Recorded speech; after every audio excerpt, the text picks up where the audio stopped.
South Africa's housing crisis isn't just about poverty, corruption, or inequality. The real story is that the law meant to protect the vulnerable is being used to fuel land grabs, shack farming, and chaos. And the media? They'll point fingers at inequality all day long, but ignore legislation that makes the whole mess possible.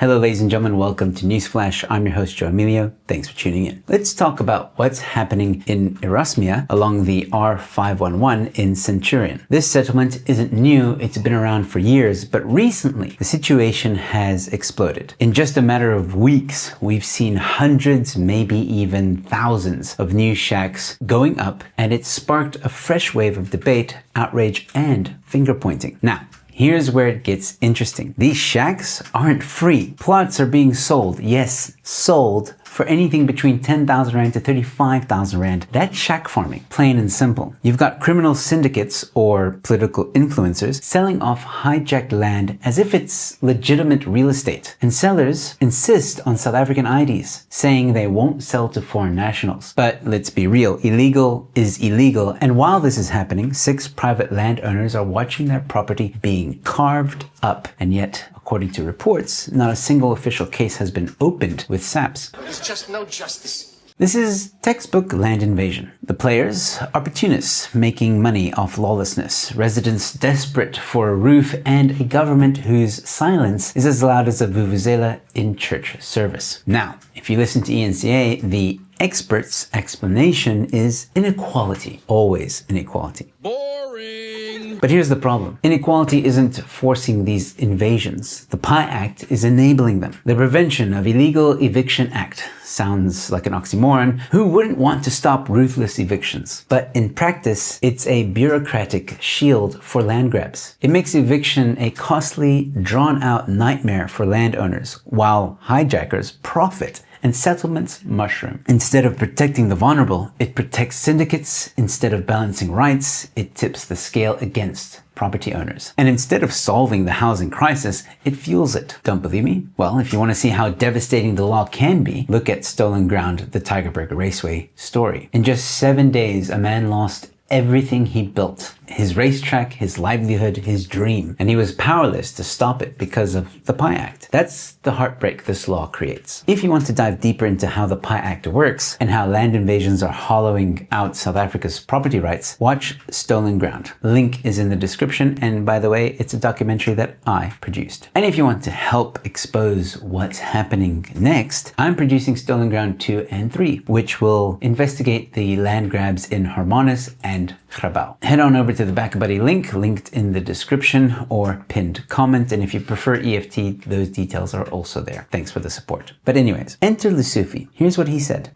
We are tired as government now. We'll deal with that situation because it's quite clear that this syndicate thinks that they can collect money, invade land, and nothing happens to them.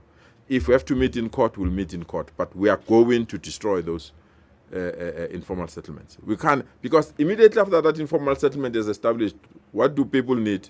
They need water. They need a school. They need scholar transport to be taken to the nearest school. They will then come and say they need sewer. They need roads. And we don't have, so we have to move money from those that are obedient to satisfy those that are disobedient because they can close roads or they can go on a public platform and insult us. Those days are over. If there is an informal settlement that is not recognized, that is not registered, that we have not given it the go-ahead, as I'm saying now, we have resolved as government, those informal settlements must be crushed. And we'll try to persuade the affected people to do it voluntarily and engage government. If they don't want to do voluntarily and engage government, we have no choice. But the sad part is that majority of these new informal settlements is people that are not documented in our country. That's the sad part.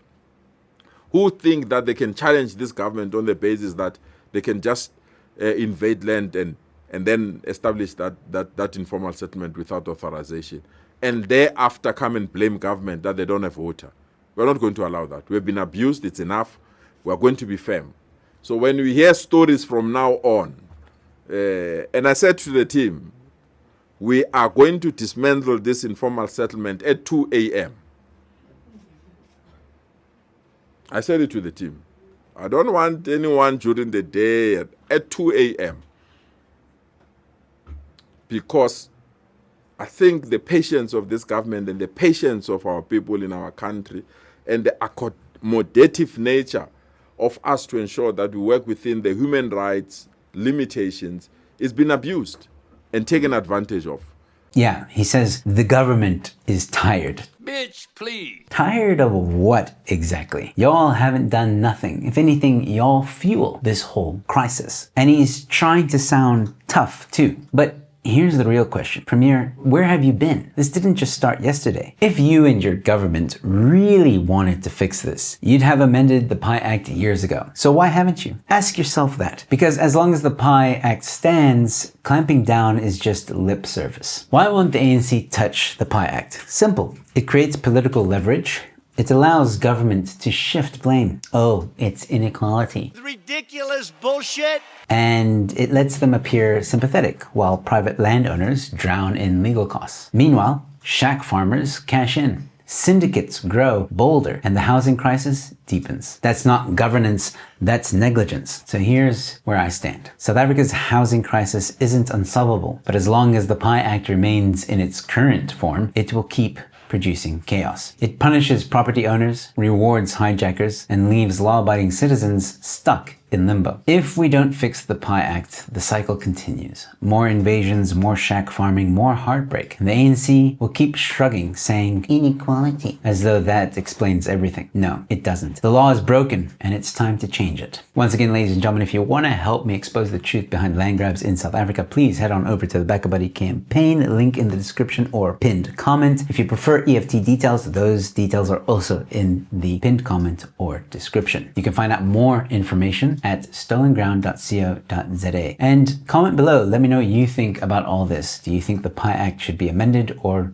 just done away with? And no matter which platform you're watching this episode on, please drop a like, a follow, or a subscribe and share this video far and wide. I've got more content coming your way. And with all that being said, thanks for watching. Your newsflash is in.